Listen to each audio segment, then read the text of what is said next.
Susie, Dave Romeo here. Please let Jackie Childs know he has a phone call. Tell him it's from me. Hello, Jackie. I just wanted to give you an update that Peter Frampton was at it again. He accosted me on the street the other day. He's a bit of a nut job, and I think he's waiting to beat me up. Oh, he's mad because I used the lyrics to one of his songs in an upcoming episode. He shoved me in the shoulder, but I used this Chinese bomb one of my friends, the maestro, gave me. Who put the bomb on? I put the bomb on. Well, I also have this bruise on my face where he smacked me. So do you think we have a case? My face is your case? That's great, Jackie. Listen, I gotta go. My next coaching client is here and I have to let him in. Bye. All right, you sit right there and we can get started. Oh! Sweet fancy Moses. That's gotta hurt. I don't care where you're from. My Lord, I wonder how you're feeling after your terrible ordeal. I don't know about you, but there's ringing in my ears from that unbelievable storm, and I almost feel like there's no one to relate to except the sea here in Dover, which seems to be mocking your terrible plight. After the Duke of Cornwall brutally gouged out your eyes with his thumbs, you're probably thinking to yourself, who can I believe in? And I don't blame you. If you want to pray, I'm all in favor of you kneeling on the floor, but let me give you some hope and peace of mind. There has to be justice, and there is. As we speak, a force is coming from France led by Cordelia to right these terrible atrocities. Who do I think can best help you? Well, that would be your son, Edgar. I know you think he's trying to harm you, but he was set up by your illegitimate son, Edmund. I realize that you can't see them, yet the stars are out and shining, and help is on the way. But all I really want to know is, will you trust me enough to ask Edgar for help? Well, I can see no reason to keep you in the dark, so to speak. I feel I'm going to shock you when I tell you that there has to be a good explanation why Edgar tried to fool you and to play this part of the madman Tom of Bedlam. Well, with all this to take in, you're probably thinking to yourself, I wonder if I'm dreaming. I feel so unashamed. I can't believe this is happening to me. Well, I, for one, am sorry to say that it is. Oh, my dear Gloucester, won't you show me that you haven't lost your will to live? Good. I know that's the best way to regain your sanity. Are you open to my advice? Yeah? Then go to your good and loyal son, Edgar, and say to him, my son, I want to live. I want to go back home, and I want you to show me the way. No pun intended. All right, Romeo, that's it. Open up right now. Peter Frampton? I've had just about enough of you, Pinhead. First of all, please don't call me Pinhead. And second, how did you find my studio? Let's just say an old drummer mate of mine who is in an all-star band I played in told me. Ringo! That's right, and I told you what would happen if you used one of me songs in such bad taste. Well, why did you have to bring your talk box with you? I want to spank you. What did you say? I said I want to spank you. You're saying you want a piece of me? I could drop you like a bag of dirt. You want to get nuts? Let's get nuts!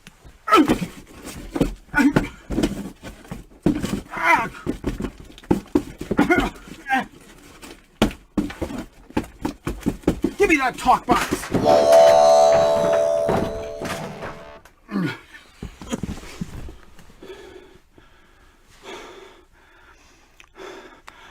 Peter Frampton is a dangerous lunatic. Oh, stop being such a baby. You're a baby! You're a baby. Don't worry, folks. Despite my appearance, I assure you, I don't need no doctor. I told you to stop using those bloody song title puns already. Well, it looks like I busted him up as much as he did me. So I only have one question for you. Do you feel like we do? Oh, it's just a guitar pick. What a relief. For a second there, I thought I lost a tooth.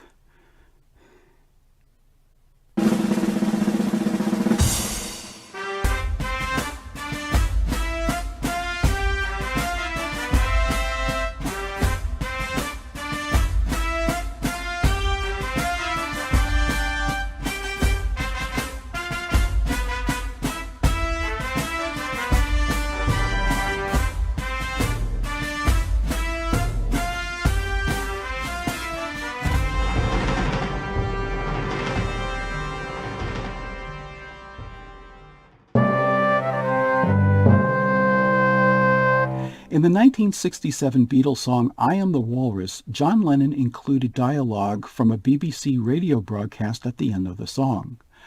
I remember hearing the lines, "Oh, untimely death, a serviceable villain. What, is he dead? And sit you down, father, rest you," unaware at the time of the source. It wasn't until years later that I learned that these lines were actually taken from Act 4, Scene 6 of King Lear, making it my first introduction to this play.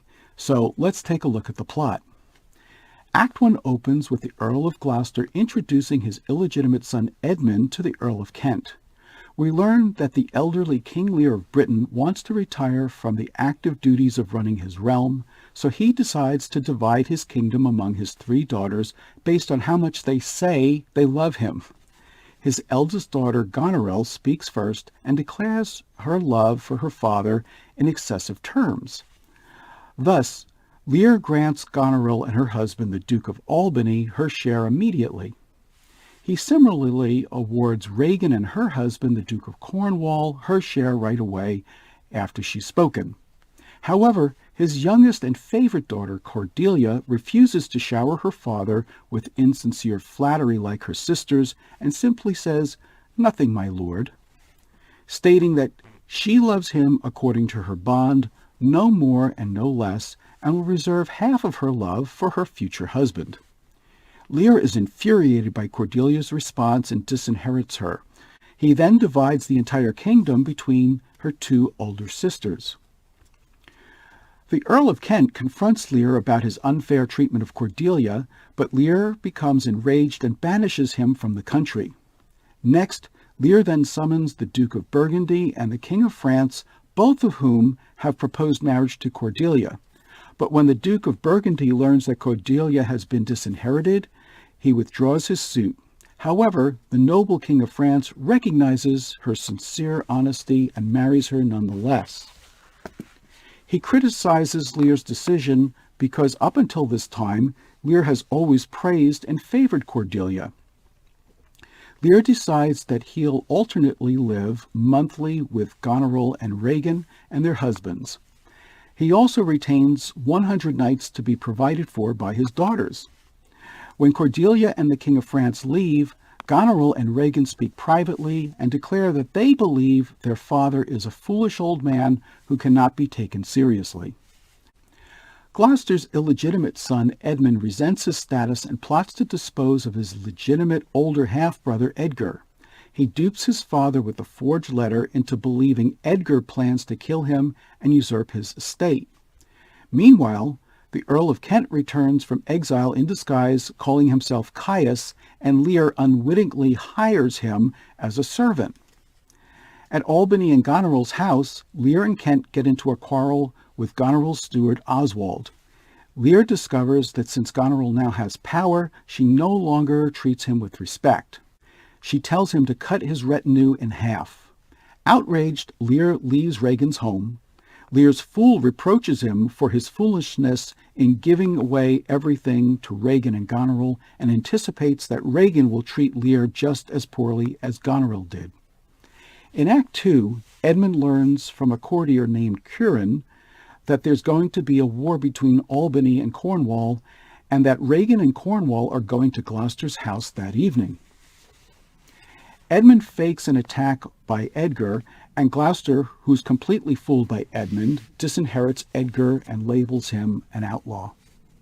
Kent brings Lear's message to Regan and once again quarrels with Oswald in Gloucester's home. As a result, Regan's husband Cornwall puts Kent in the stocks. When Lear arrives, he's furious about Kent's mistreatment, but Regan dismisses her father just as Goneril did. Lear is outraged, but he realizes that he's powerless to do anything about the situation. When Goneril arrives, she supports her sister's argument against their father, and Lear flies into a rage. He hurries out into a storm to ran against his ungrateful daughters, accompanied by the mocking fool. In Act 3, Kent follows after Lear and tries to keep him safe. Gloucester is repulsed by Lear's mistreatment. Since Lear's 100-knight retinue has been disbanded, Lear's only companions are his fool and Kent, whom he still doesn't recognize. The three wander around on the heath in the storm and encounter Edgar, pretending to be a madman named Tom of Bedlam. Edgar babbles wildly, and Lear denounces his daughters and begins acting out in real madness. Kent finds a hovel and leads them all to shelter. Kent tells a gentleman that the French army has landed in Britain in an attempt to reinstate Lear to the throne. He also asks the gentleman to give Cordelia a message while he continues to look after King Lear on the heath. Meanwhile, Edmund learns that Gloucester is aware of France's impending invasion and betrays his father to Cornwall, Regan, and Goneril. After Edmund and Goneril leave to warn Albany about the invasion, Regan and Cornwall have Gloucester arrested and gouge out his eyes. In the tussle, one of Cornwall's servants comes to Gloucester's defense and fatally wounds Cornwall. Regan kills the servant and tells Gloucester that it was Edmund who betrayed him. She sends the blinded Gloucester out to smell his way to Dover. In Act 4, Edgar, still pretending to be a madman, meets his blinded father on the heath. Gloucester doesn't recognize his son's voice and begs him to lead him to a cliff at Dover where he plans to jump to his death. Goneril realizes that she's more attracted to the duplicitous Edmund than she is to her good and honest husband Albany, whom she considers to be cowardly. Albany is disgusted by the evil sister's treatment of Lear and Gloucester and denounces his wife. Goneril sends Edmund back to Regan, but after learning of Cornwall's death, she fears that her newly widowed sister may pursue Edmund for herself and sends him a letter through Oswald.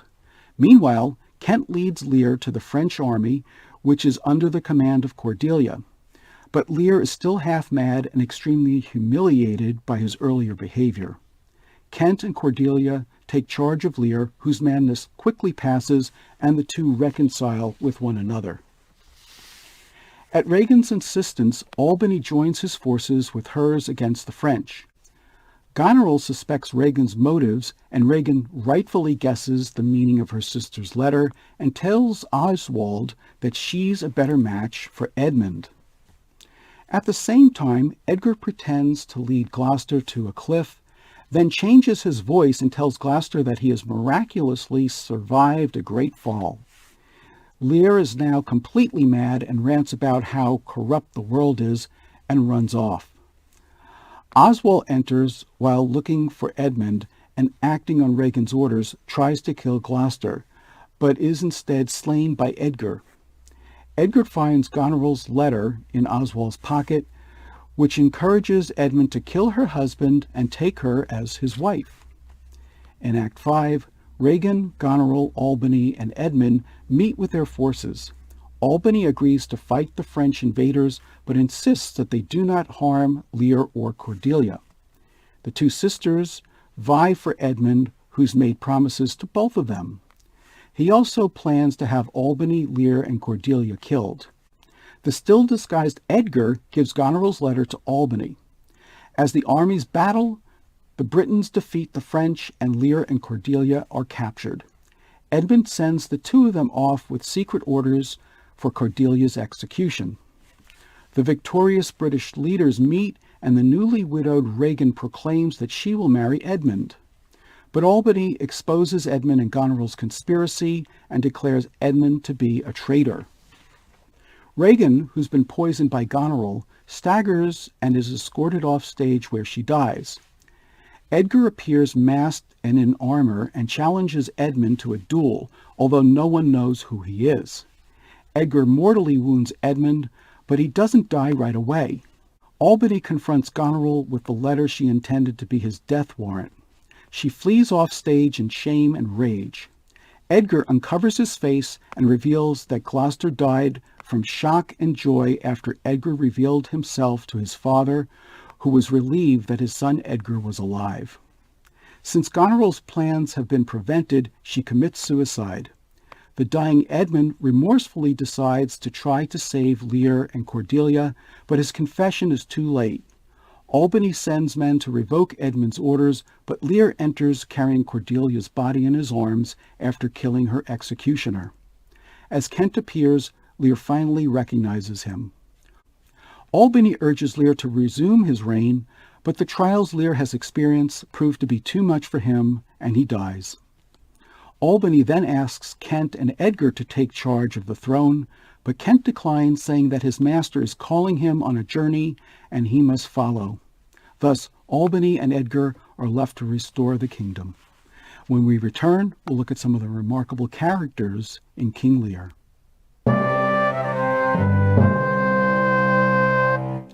A very learned colleague of mine, who happened to give me that bust of Shakespeare, once said that 400 years from now, people will still be discussing King Lear.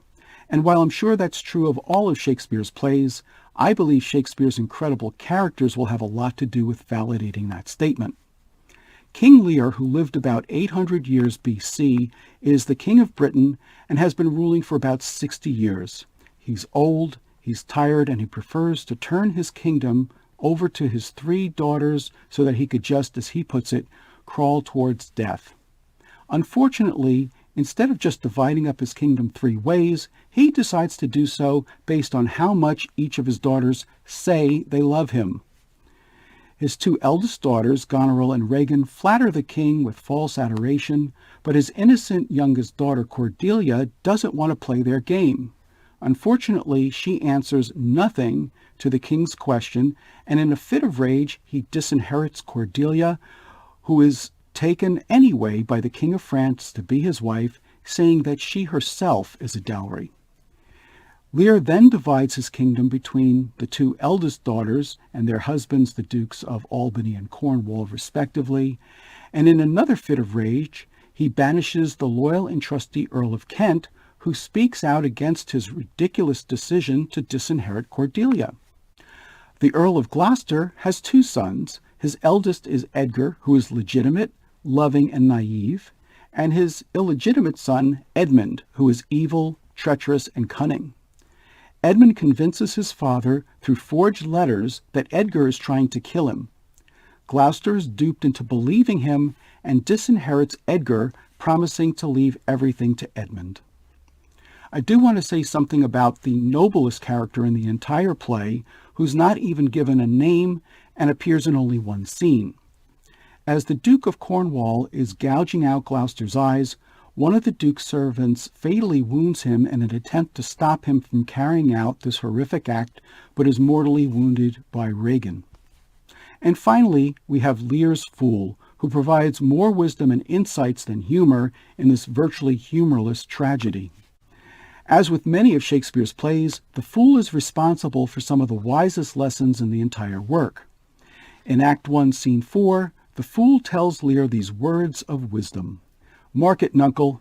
Have more than thou showest, speak less than thou knowest, lend less than thou owest, ride more than thou goest, learn more than thou trowest, set less than thou throwest, leave thy drink and thy whore, and keep and adore, and thou shalt have more than 2 tens to a score."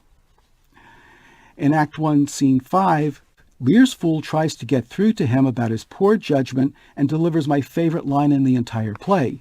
The fool says, "If thou were my fool, nuncle, I'd have thee beaten for being old before thy time." Lear asks, "How's that?" And the fool replies, "Thou shouldst not have been old till thou hadst been wise." And finally, in Act 1, Scene 4, the fool teases Kent, who is sitting in the stocks and is a captive audience. "When a wise man gives thee better counsel, give me mine again. I would have none but knaves follow it, since a fool gives it. That, sir, which serves and seeks for gain, and follows but for form, will pack when it begins to rain, and leave thee in the storm. But I will tarry, the fool will stay, and let the wise man fly. The knave turns fool that runs away, the fool no knave per die." Kent asks, "Where learned you this, fool?" And the fool aptly retorts, "Not in the stocks, fool." When we return, we'll look at some of the plot devices and memorable scenes in King Lear. Once again, we're going to start off the plot devices section with letters of correspondence. In this particular case, we have Edmund pretending to conceal forged letters to convince his father Gloucester that his legitimate son Edgar is planning to kill him. Gloucester is completely taken in by this ruse, by the way. Later on, Edgar intercepts letters from Goneril to Edmund, plotting against Albany's life, and their evil plot is prevented. The storm in this play is described as a tempest, which we've already seen occur just before the beginning of Twelfth Night, the night before the assassination of Julius Caesar, the night of Duncan's murder in Macbeth, and the night of Marina's birth in Pericles, Prince of Tyre. And before the play even begins, we learn of the tempest in the Comedy of Errors, and obviously, let's not forget, the Tempest. In King Lear, the storm is designed to strip Lear of his dignity and lay him naked to the elements and the truth. Illegitimacy is an important aspect of this play because Edmund uses it to defend his evil nature, just as Richard III used his deformities as his justification for becoming a Machiavellian-like villain. And of course, there's also the illegitimate Don John, who claims to be a villain in Much Ado About Nothing. But then again, you have other less menacing illegitimate characters, like the cynical Thersites in Troilus and Cressida, the harmless Bastard of Orleans in Henry VI Part 1, and the noble Philip Falconbridge, a.k.a. Richard Plantagenet, in The Life and Death of King John. And once again, we have a case of banishment. Kent is banished at the beginning of the play for speaking up for Cordelia, even though he returns in disguise to protect King Lear. Of course, Arcite also sticks around after he has been banished in The Two Noble Kinsmen. Romeo returns after his banishment in Romeo and Juliet. Henry Bolingbroke returns from banishment in Richard II. Posthumus returns from banishment in Cymbeline, and Lucius, Alcibiades, and Coriolanus all return after banishment to seek revenge on their former homelands in Titus Andronicus, Timon of Athens, and Coriolanus respectively. As far as memorable scenes go, let's take a look at 3. First, we have Act 3, Scene 2, in which Lear, his fool, and Kent are caught out on the heath during a terrible storm, and Lear slips into madness, which is accelerated after they encounter Edgar, who pretends to be Tom of Bedlam, a mad knave who rants long passages of gibberish that Lear thinks are brilliant. It's one of the most disturbing scenes in the play, which is saying a lot considering how disturbing the next scene is. In Act 3, Scene 7, we actually experience the barbaric cruelty towards the helpless Earl of Gloucester, who's tied down in a chair in his own house, while the Duke of Cornwall gouges out his eyes with his own fingers. Were that not enough, he's egged on by his wife Regan to finish the job and kick Gloucester out of his house and let him smell his way to Dover. I realize this is a tragedy, but is this really entertainment? And finally, in Act 4, Scene 6, we see Edgar lead the blinded Gloucester to a cliff in Dover, but mercifully prevent him from killing himself. The two encounter Lear, who by this point is quite mad, and the scene is as memorable as it is depressing. When we return, we'll look at some of the major themes that run through King Lear. There are numerous themes that run through King Lear, but let's just focus on madness, nakedness, and blindness for the moment. Lear starts off being mad or angry at both Cordelia and Kent for challenging his expectations of them. 2 of the characters are actually driven mad, Lear himself and later Gloucester after being blinded by the Duke of Cornwall. You can hardly blame either of them considering Lear's disrespectful and dismissive treatment by his 2 eldest daughters, and Gloucester for being tied down in his own house and having his eyes gouged out for trying to protect the dejected king. Edward feigns madness in order to protect his own life, and yet his madness is seen as genius by King Lear. The nakedness in this play has nothing to do with sensuality or eroticism. In fact, it's quite the opposite. It's ugly, disturbing, and unattractive. Its purpose is merely to strip bare all of the pretenses of rank, followers and nobility and to show us the baseness of human existence. It's only after Lear is stripped down to nothing on the heath that he can understand how the homeless, the wretched, and the meek are left to fend for themselves with no aid from their monarch. Through his nakedness, Lear finally gains an awareness of what it's like to be left unprotected, as he was willing to leave Cordelia and Kent. The theme of blindness is very powerful in this play and is contrasted with the ability to finally see and acknowledge the truth. Gloucester starts off completely blinded to the evil intentions of Edmund and cannot see that his son Edgar has always remained loyal to him. King Lear is blind to Goneril and Regan's blatant flattery of him and gives away his kingdom to his undeserving and ungrateful daughters, who turn their backs on him as soon as he's been left powerless to fight back. Lear is also blind that Caius is actually his loyal and trusty servant Kent until the very end of the play, and Gloucester is blind that his loving son Edgar is the one who befriends him on the heath. There's no shortage of resentment in King Lear. Lear resents Cordelia and Kent early on, and Goneril, Regan, and Oswald soon after. Goneril and Regan resent Lear for making them wait for their inheritance, Cordelia for being their father's favorite, and eventually each other for being rivals for Edmund's affections. Goneril resents her husband for not supporting her evil ways. Kent resents Oswald for being a disrespectful lackey, and Edmund resents his brother Edgar for being the legitimate heir to Gloucester's fortune. But there's also some charity in this play, although it's not as abundant as the resentment. Kent, Gloucester, and Cordelia all show charity towards Lear. The King of France shows charity to Cordelia after she's been disinherited by her father.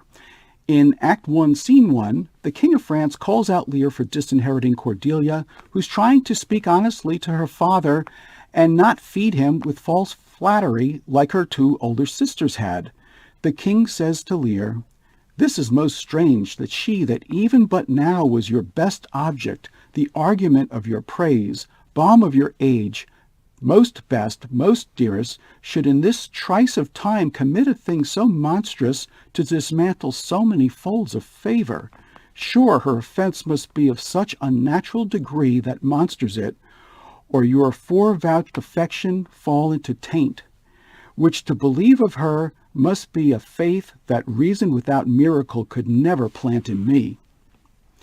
Edgar also shows charity to his blind father Gloucester, and Albany shows charity to Kent and Edgar at the end of the play. When we return, we'll look at some of the most powerful lines in King Lear.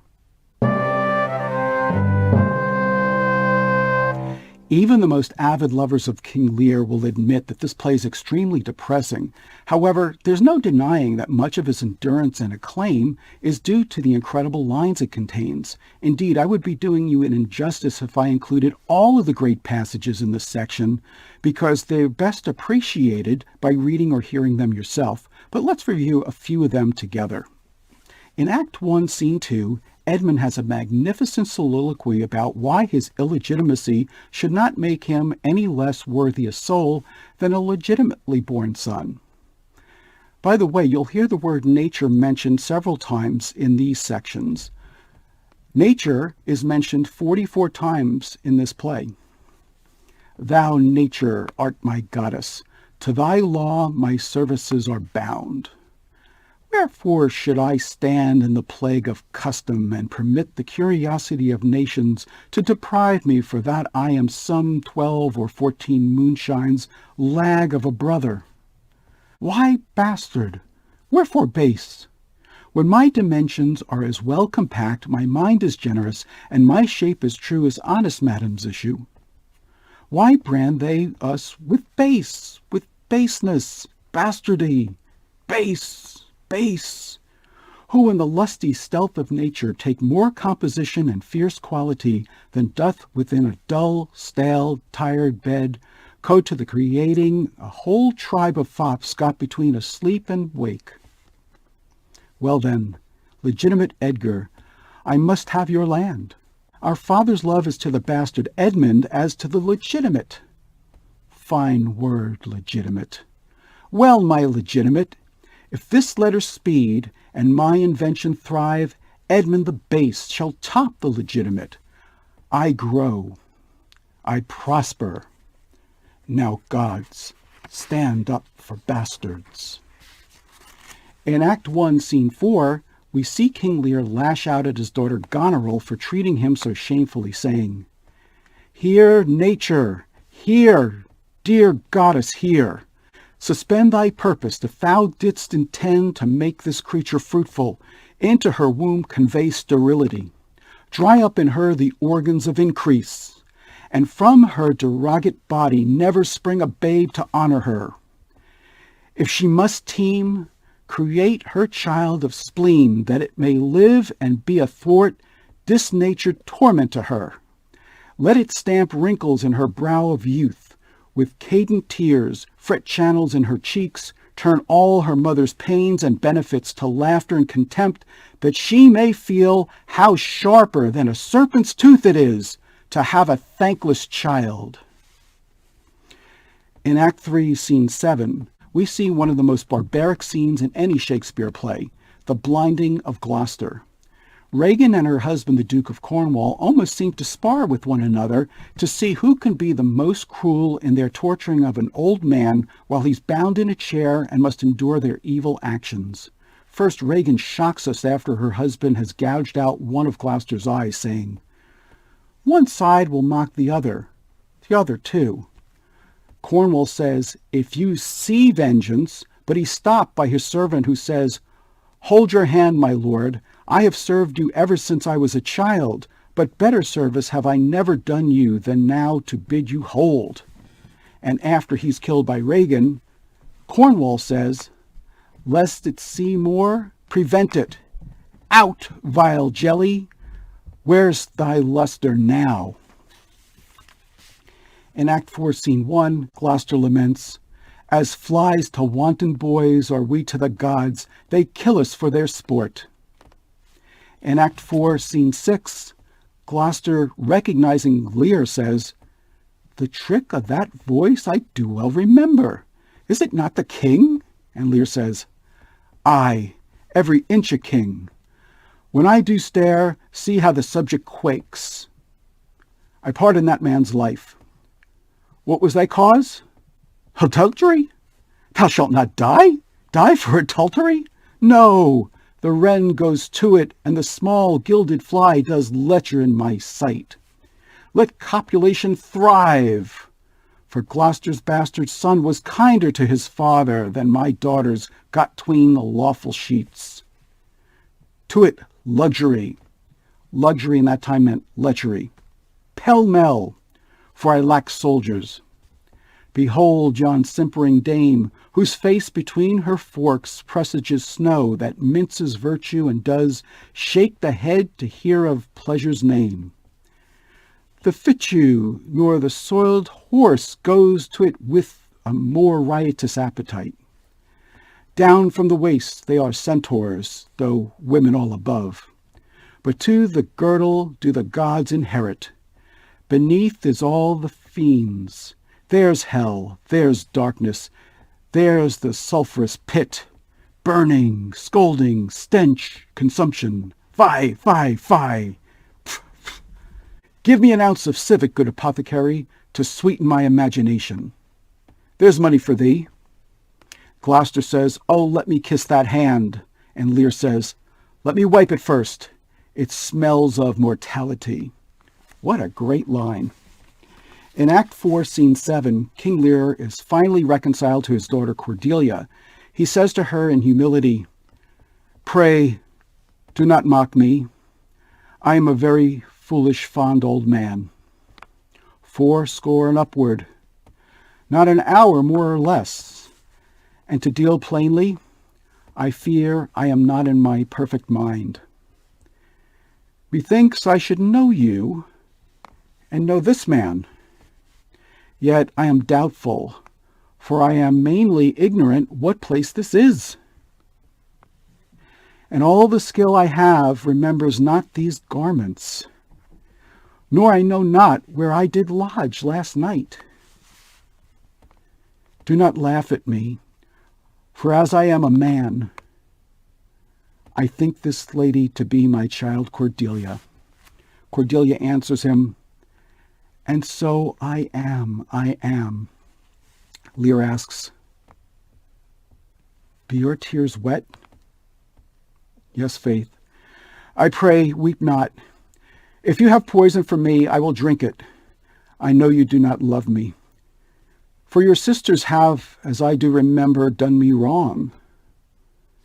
You have some cause. They have not.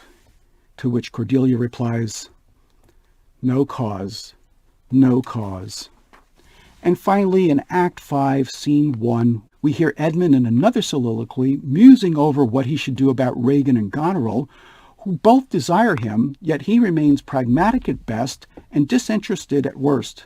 He begins, to both these sisters have I sworn my love, each jealous of the other as the stung are of the adder.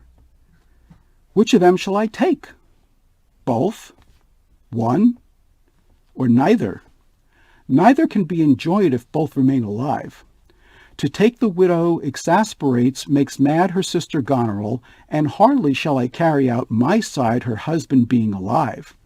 Now, then, we'll use his countenance for the battle, which being done, let her who would be rid of him devise his speedy taking off. As for the mercy which he intends to Lear and to Cordelia, the battle done, and they within our powers shall never see his pardon, for my state stands on me to defend, not to debate. When we return, we'll look at some of the major turning points in King Lear, as well as some of the correlations to the other Shakespeare plays. Before we begin looking at the major turning points, please note that there are some significant differences between the quarto text and the folio text of King Lear. For example, 300 lines were removed from the earlier work, and 100 lines were added to the latter. In addition, the scenes and acts vary from one version to the next, so if you're having trouble locating a scene, check with the other version. Because of the way the play is structured, several key turning points take place at the very beginning of King Lear. For example, in Act 1, Scene 1, Cordelia has the opportunity to explain to her father that she loves him dearly, but not because she wants any of his land from him. Unfortunately, when asked what she has to say, she simply says nothing. When Lear says nothing will come of nothing, she misses the opportunity once more to clarify her meaning, and in doing so loses her share of her father's kingdom. Also, in that same scene, Kent gets banished by King Lear for trying to talk some sense into him. However, had Lear the clarity to listen to Kent's wise counsel, he could have saved himself a lot of grief by not allowing his two eldest daughters so much free rein and control of his kingdom, and at least he would have had Cordelia to stay with if the other two turned against him. In addition, he would have had Kent by his side, who was a strong leader, and would have easily been able to use Lear's knights to keep the evil sisters in check. Next, in Act 1, Scene 3, the banished Kent returns in disguise as Caius to look after Kent and to summon Cordelia as to what has taken place. It's only through his intervention that France is able to join the fray and get Albany's attention that King Lear and Cordelia need saving. Had Kent not returned, Lear probably would have gone mad and died in obscurity. Of course, he still goes mad, but at least we know what happened, and he has the opportunity to reconcile with Cordelia. And finally, in Act 4, Scene 5, Edgar intercepts Goneril's letters from Oswald on the heath and delivers word to Albany about the plot in his life. If not for his actions, Edmund could have gotten away with Albany's murder and possibly become the next ruler of Britain. But now let's take a look at some of the correlations between King Lear and the other Shakespeare plays. In Act 1, Scene 1, we see that Earl of Kent is wrongfully banished, but returns not in vengeance, but out of pure love for the king who banished him. Of course, if you know anything about Shakespeare's plays, as a rule of thumb, it's never a good idea to banish anyone who can come back and destroy you. For example, in Titus Andronicus, the powerful warrior Lucius is banished by Rome, makes friends with his former enemies, the Goths, and they agree to join him and destroy Rome. In Coriolanus, the powerful title character and warrior is banished by Rome and goes to his former enemies, the Volsces, who also agree to back him and destroy Rome. In Timon of Athens, the powerful warrior Alcibiades is banished by Athens and returns with a powerful army to destroy his former homeland. And in Richard II, Henry Bolingbroke is banished from England and returns with an army and usurps Richard and becomes king. Now, sometimes you can get off easy. In The Two Gentlemen of Verona, Valentine gets banished and lives in the forest. In The Two Noble Kinsmen, Arcite disregards his banishment orders and stays in Athens because he's in love with Amelia. And in As You Like It, Rosalind and Duke Sr. use their banishment to lounge around in the forest of Arden without bothering anyone. You also have the rare exception when someone you banish returns and winds up helping you, like Posthumus does in Cymbeline. But just remember, you can banish somebody in one play and they can come back and cause you trouble in another. For example, Thomas Mowbray seemed to go away quietly after being banished in Richard II, but returned in Henry IV Part I as a traitor against the king and eventually had to be executed. And then we have Queen Margaret, who was banished in Henry VI Part III, but decides to stick around to curse just about everyone in Richard III because they didn't have the good sense to dispatch her when they had the chance in the first place. So the takeaway lesson on banishment is this. If you really want to get rid of somebody, you're better off beheading them than banishing them and hoping that they don't come back. Well, I'm glad we cleared that up. Cordelia tells her father that she needs to save half of her love to give to her future husband, the same argument that Desdemona makes to her father Brabantio in Othello. At the beginning of the play, King Lear divides up his land and his kingdom. In Henry IV Part I, we see Owen Glendower, Worcester, and Hotspur dividing up their lands. King Lear overreacts to both Cordelia and Kent in the very first scene of the play, just like Leontes overreacts to his wife Hermione and his best friend Polixenes in the first scene of The Winter's Tale. Edmund intentionally pretends to conceal his forged letters, which pique Gloucester's curiosity to find out what they say. In Richard II, O'Merle tries to conceal his letter, spelling out a plot on the king, but his father, the Duke of York, spies the letter and insists on reading it. In Romeo and Juliet, Friar Lawrence's letter to Romeo goes undelivered due to a plague.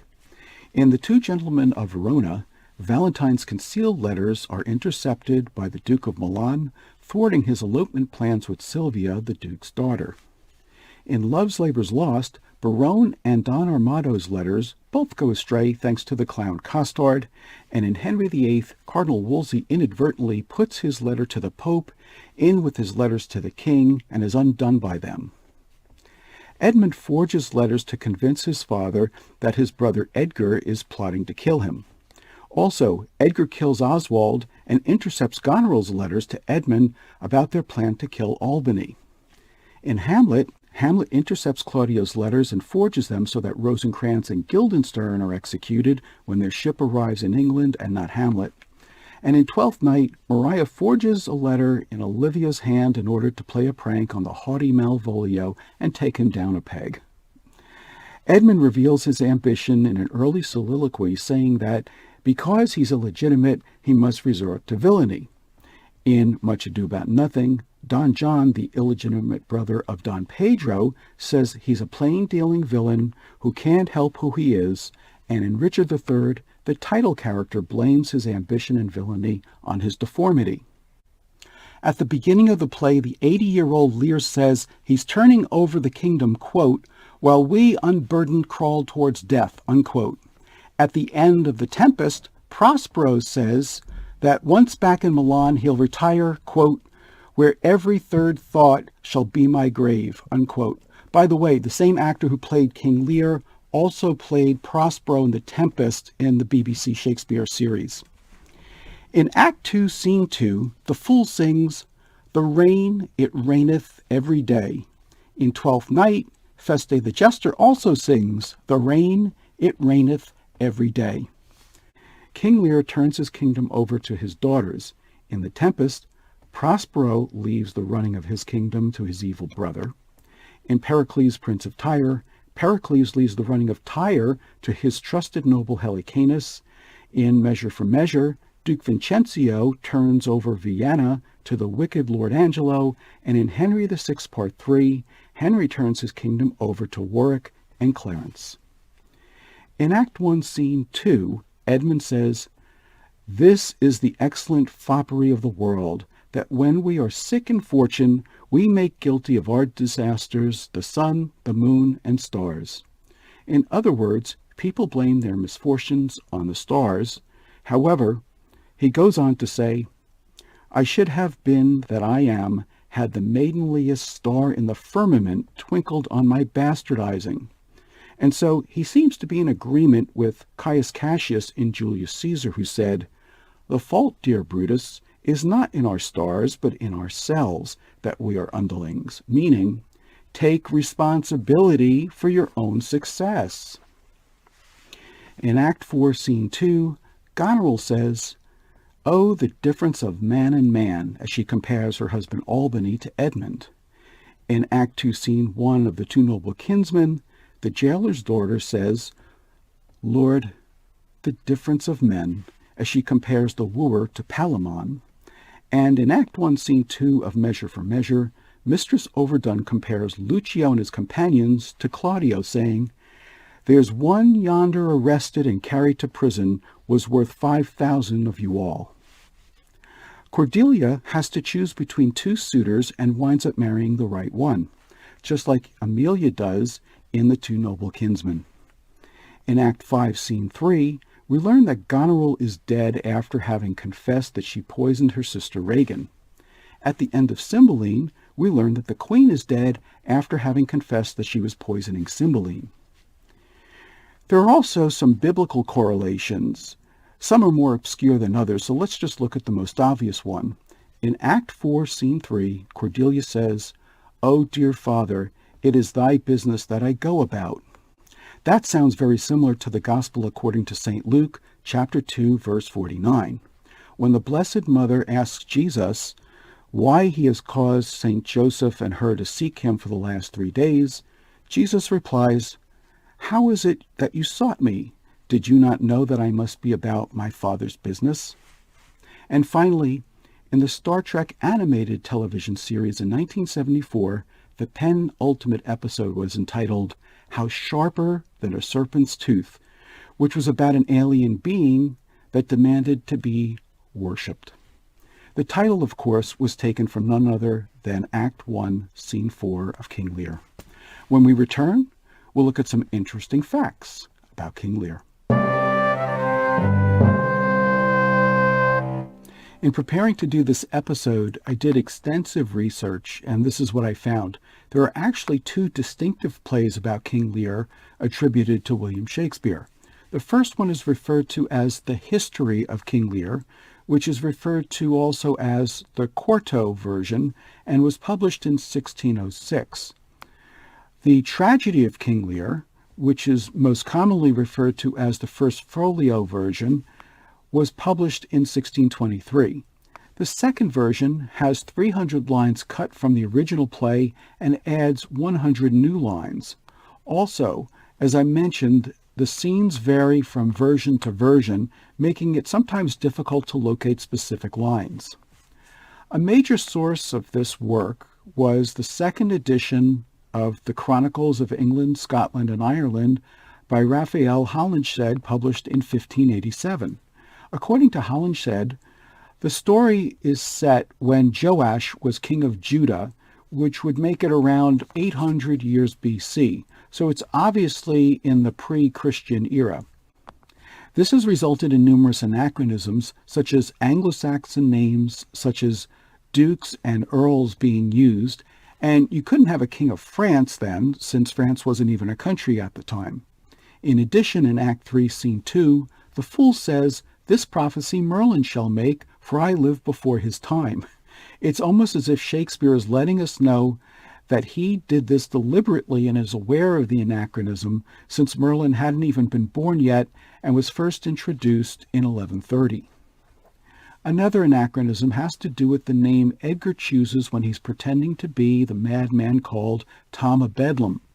This term originally referred to a patient of an English mental institution which is known today as Bethlehem Royal Hospital, St. Mary Bethlehem, or Bedlam, and is located in Bromley, London.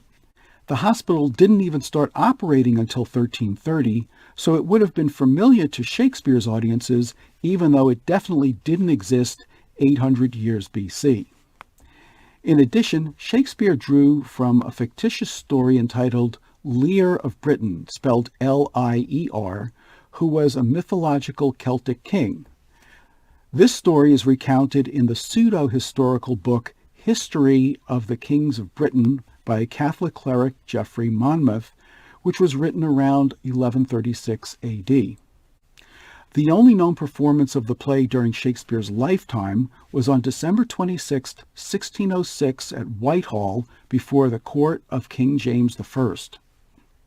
During the 17th century, the play was considered so disturbing, depressing, and unsatisfying that in 1681, Nahum Tate wrote an alternate version of the play with a happier ending in which King Lear lives and Cordelia and Edgar marry, which was substituted and used for about 157 years before audiences returned to the original tragic version in the 19th century.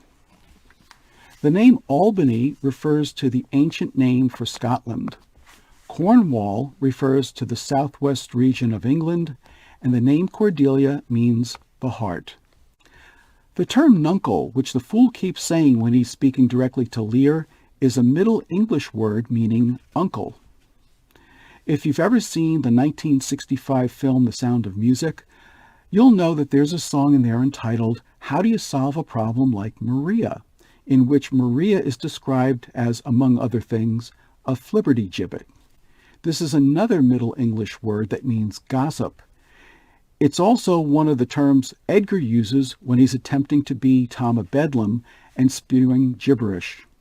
It's the only other time I've ever heard this term used. As I mentioned at the beginning of this video, some of the lines from a radio broadcast were recorded and mixed into the Beatles song I Am the Walrus. Apparently, John Lennon happened upon the play on the BBC Third program in 1967 while fiddling with the radio and working on the song. However, he said that he didn't find out until years later when someone told him that the broadcast was from King Lear. Some of the actors who have gone on to play the incredibly emotionally, physically demanding role of King Lear have been Orson Welles, Laurence Olivier, Charles Laughton, Paul Scofield, Sir John Gielgud, Lee J. Cobb, Christopher Plummer, Sam Waterston, Derek Jacobi, Ian Holm, Ian McKellen, Anthony Hopkins, and Kenneth Branagh. And finally, in the 1990 film The Godfather Part 3, director Francis Ford Coppola deliberately incorporated elements of King Lear into the film, such as Michael Corleone's attempt to retire from his criminal empire, which throws it into chaos, and having Michael's daughter die in his arms at the end. When we return, we'll look at some of the remarkable actors in the 1982 BBC Shakespeare version of King Lear. All right, now let's take a look at some of the remarkable actors in the 1982 BBC Shakespeare version of King Lear. Norman Rodway, who plays the Earl of Gloucester, also played Apomantus in Timon of Athens in 1981, and Cleon of Tarsus in Pericles, Prince of Tyre in 1984. John Shrapnel, who plays Kent, also played Alcibiades in Timon of Athens in 1981, Hector in Troilus and Cressida in 1982, Duncan, Seaton, and an Old Man in Kenneth Branagh's version of Macbeth in 2013, and Camillo in Kenneth Branagh's version of The Winter's Tale in 2015. John Bird, who plays the Duke of Albany, played the pedant in The Taming of the Shrew in 1980, and the Painter in Timon of Athens in 1981. Michael Kitchen, who plays Edmund, played both Antipholus of Syracuse and Antipholus of Ephesus in The Comedy of Errors in 1983. The magnificent Michael Hordern, who plays King Lear, played Capulet in Romeo and Juliet in 1978, Prospero in The Tempest in 1980, LeFou in All's Well That Ends Well in 1981, and Jupiter in Cymbeline in 1982. And before that, he played Baptista alongside Elizabeth Taylor and Richard Burton in the 1967 version of The Taming of the Shrew, and Senex in the 1966 film A Funny Thing Happened on the Way to the Forum with Zero Mostel and Michael Crawford. Brenda Blethyn, who plays Cordelia, played Joan La Pucelle, a.k.a. Joan of Arc, in Henry VI Part I in 1983. Penelope Wilton, who plays Regan, also played Desdemona in Othello in 1981. Harry Waters, who plays the King of France, also played Biondello in The Taming of the Shrew in 1980, and Phidias in Antony and Cleopatra in 1981. Tim Brown, who plays the Captain, also played a servant to the Lord Chief Justice in Henry IV Parts 1 and 2, both in 1979. Peter Walmsley, who plays the third servant, also played a servant to Troilus in Troilus and Cressida, and an officer in Othello, both in 1981. Frank Middlemass, who plays the Fool, also played Pompey Bum in Measure for Measure in 1979, and Bishop and eventually Cardinal Winchester in Henry VI Parts 1 and 2, both in 1983. George Rao, who plays the Doctor, also played Sir Thomas Erpingham in Henry V in 1979, Paulina Stewart in The Winter's Tale, and Euphronius in Antony and Cleopatra, both in 1981. And finally, Anton Lesser, who plays Edgar, played Troilus in Troilus and Cressida in 1981, Feste the Jester in the 1988 Kenneth Branagh version of Twelfth Night, Sir Thomas More in the Wolf Hall TV series, and Exeter in the Hollow Crown BBC series. Now, stay tuned for today's trivia challenge, which is called Overnight Accommodations. All right, now it's time for today's trivia challenge, which is called Overnight Accommodations. Identify the Shakespeare plays in which the following places of interest are mentioned and their significance. Number 1, the Inn of the Garter. Number 2, the Centaur in Ephesus. And number 3, the Elephant in Illyria. When we return, I'll have the answers for you, and we'll wrap up with some relevant lessons from King Lear. All right, now let's see how you did on today's trivia challenge called Overnight Accommodations. You were to identify the Shakespeare play in which the following places of interest are mentioned and their significance. Number 1, the Inn of the Garter. It's where Falstaff lodged in The Merry Wives of Windsor. Number 2, the Centaur in Ephesus. It's where Antipholus and Dromio of Syracuse lodge in the Comedy of Errors. And number 3, the Elephant in Illyria. It's where Sebastian lodges in Twelfth Night. Now, let's wrap up with some relevant lessons from King Lear. First, take personal ownership for your own success. Edmund says that people blame his illegitimacy for his actions, but he knows that he would have been a villain no matter how noble his birth. Lear's problems began when he decided to retire. Kings don't retire. They have a duty to honor and a responsibility to maintain. You are the sum of your decisions, and if you want to retire, make sure that you have a clear succession plan in place before you need it. Second, seek first to understand and then to be understood. How many problems could we avoid if we just took the time to learn the facts without jumping to conclusions? Be slow to anger and eager to gain wisdom. And finally, remember that trust must be earned and continuously re-earned at every opportunity. Trust people only to the degree to which they continuously re-earn your trust. I'm Dave Romeo, and thank you for watching this episode of Romeo and Shakespeare. There's nothing left except for the series finale, so please join me next time when an orphaned young maid wins a reluctant husband and a French king's debt is paid.